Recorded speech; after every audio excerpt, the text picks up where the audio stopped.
ಬೆಂಗಳೂರಿನಲ್ಲಿ ಖಾಕಿ ಮತ್ತೆ beautician love story ಕಹಾನಿಯನ್ನ ಕೇಳಿದ್ರೆ ಸಾಕಷ್ಟು ಅನುಮಾನಗಳು ವ್ಯಕ್ತವಾಗುತ್ತೆ, ಸಾಕಷ್ಟು ಪ್ರಶ್ನೆಗಳನ್ನ ಹುಟ್ಟು ಹಾಕತ್ತೆ. ಈ ಬ್ಯೂಟಿಷಿಯನ್, ಈ ಸಂತ್ರಸ್ತೆ ಯಾಕೆ ಈ ಪೊಲೀಸ್ ಇನ್ಸ್ಪೆಕ್ಟರ್ ಜೊತೆ ರಿಲೇಶನ್ಶಿಪ್ ನಲ್ಲಿ ಇದ್ರು ಅನ್ನುವಂತಹ ಪ್ರಶ್ನೆಗಳು ಮೂಡ್ತಾ ಇದೆ. ದಿನ ಬೆಳಗ್ಗೆ ಆದ್ರೆ ಗುಡ್ ಮಾರ್ನಿಂಗ್ ಮತ್ತೆ ಗುಡ್ ನೈಟ್ ಎಲ್ಲವೂ ಕೂಡ ಕಾನ್ವರ್ಸೇಷನ್ ನಡೀತಿದೆ. ಕಾಫಿ ಆಯ್ತಾ, ಅಡಿಗೆ ಮಾಡ್ಕೊಡ್ತೀನಿ ಬನ್ನಿ, ಹೀಗೆ ಎಲ್ಲ ಮೆಸೇಜಸ್ಗಳು ಕೂಡ ನಡೀತಿದೆ.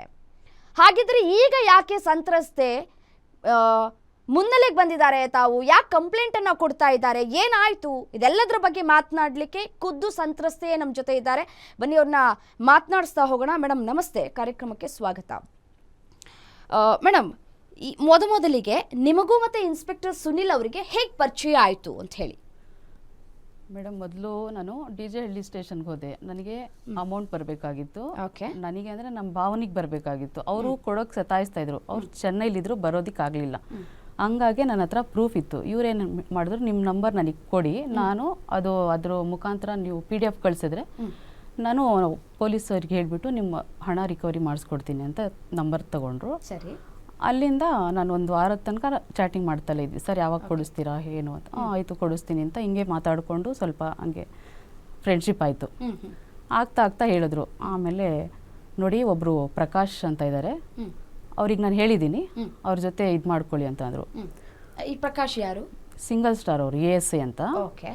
ಅವ್ರು ಬಂದ್ಬಿಟ್ಟು ನನಗೂ ಅವ್ರಿಗೂ ಆಗಲ್ಲ. ಮುಂಚೆ 3 ವರ್ಷದಿಂದ ನಾನು ಸ್ವಲ್ಪ ಯಾರಿಗಾದ್ರೂ ಏನಾದರೂ ಕಷ್ಟ ಅಂದರೆ ಸೋಷಿಯಲ್ ವರ್ಕರ್ ಆಗೂ ಕೂಡ ನಾನು ಹೆಲ್ಪ್ ಮಾಡಿದ್ದೀನಿ. ಒಳ್ಳೆ ಹೆಸರು ಕೂಡ ನಾನು ಗಳಿಸಿದ್ದೀನಿ. ಈ ರೀತಿ ನಾನು ಕೆಟ್ಟ ಹೆಸರು ತಗೊಂಡಿಲ್ಲ. ಇದೇ ಫಸ್ಟ್ ಟೈಮ್ ನನಗೆ ಈ ರೀತಿ ಮೋಸ ಆಗಿರೋದು. ಆಮೇಲೆ ನಾನು ಏನು ಹೇಳಿದೆ, ಸರ್ ಅವರು ನನಗೆ ಸರಿ ಇಲ್ಲ, ನಾನು ಬೇರೆ ಪೊಲೀಸರಿಗೆ ಅರೇಂಜ್ ಮಾಡಿ ಅಂತ ಹೇಳಿದೆ. ಸರಿ ಆಯಿತು ಮಾಡಿಕೊಡ್ತೀನಿ, ಹೋಗು ಅವ್ರ ಜೊತೆ ಅಂದರು. ಆಯಿತು ಅಂದೆ.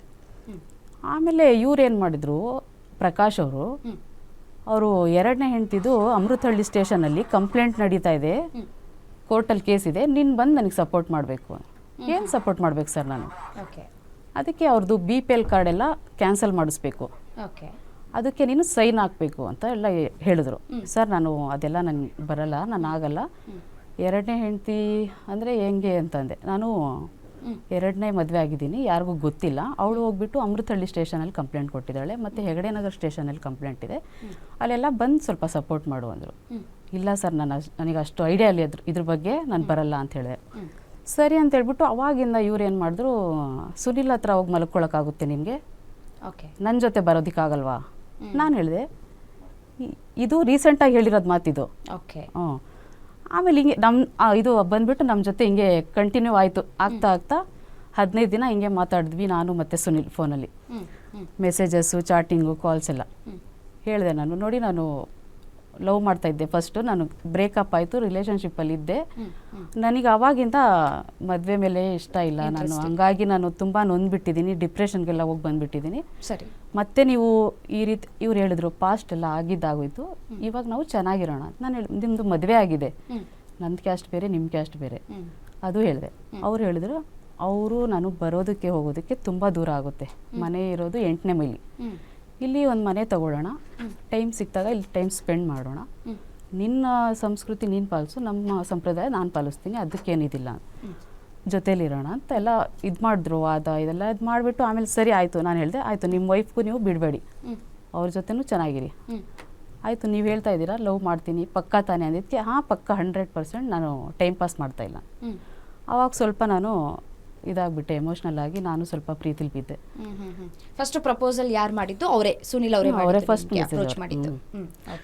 ಆಮೇಲೆ ಏನಾಯಿತು, ಒಂದು 1-2 ತಿಂಗಳು ಸ್ವಲ್ಪ ಚೆನ್ನಾಗೇ ಚಾಟಿಂಗ್ ಎಲ್ಲ ನಡೀತು.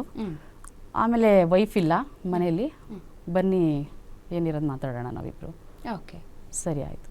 ಅಂದರೆ ನಾವು ಆಲ್ರೆಡಿ ಇವಾಗ ಲವಲ್ಲಿ ಇದ್ವಿ, ಪ್ರೀತಿ ಅದೆಲ್ಲ ಮಾತಾಡಿಕೊಂಡು ಎಲ್ಲ ಕನ್ಫರ್ಮ್ ಮಾಡಿಕೊಂಡು ಟ್ರೂ ಲವ್ ಮಾಡ್ತಾ ಇದ್ದೀನಿ ನಾನು, ಟೈಮ್ ಪಾಸ್ ಇಲ್ಲ ಅಂತ. ಸರಿ ಅಂತ ಹೇಳ್ಬಿಟ್ಟು ರಾತ್ರಿ 1 ಗಂಟೆಗೆ ಕ್ಯಾಬ್ ಬುಕ್ ಮಾಡ್ಕೊಂಡು ಹೋದೆ ನಾನು 8ನೇ ಮೈಲಿಗೆ. ಹೋಗಿ ಅಲ್ಲಿ ನಾನು ಡ್ರಿಂಕ್ಸ್ ಮಾಡಲ್ಲ ಅಂದ್ರೂ ಇವರು ಡ್ರಿಂಕ್ಸ್ ಮಾಡಿಸಿದ್ರು. ಡ್ರಿಂಕ್ಸ್ ಮಾಡಿಸಿ ಬೆಳಗ್ಗೆ 5:15 ನನಗೆ ಕ್ಯಾಬ್ ಬುಕ್ ಮಾಡಿಸಿ ಕಳಿಸಿದ್ರು. ನಾನು ಮನೆಗೆ ಬರೋ ತನಕನೂ ನನಗೆ ಕಾಲ್ ಮಾಡ್ತಲೇ ಇದ್ರು. ಆಮೇಲೆ ನಾನು ಮತ್ತೆ ಮಾರ್ನಿಂಗ್ ಹೇಳಿದೆ, ನೀವು ತುಂಬ ಇಷ್ಟೆಲ್ಲ ಕೇರ್ ಮಾಡಿದ್ರಿ, ನನಗೆ ಇವಾಗ ಅನ್ನಿಸ್ತಾ ಇದೆ ನೀವು ನಿಜವಾಗ್ಲೂ ನನಗೆ ಲವ್ ಮಾಡ್ತಾ ಇದ್ದೀರಾ ಅಂತ.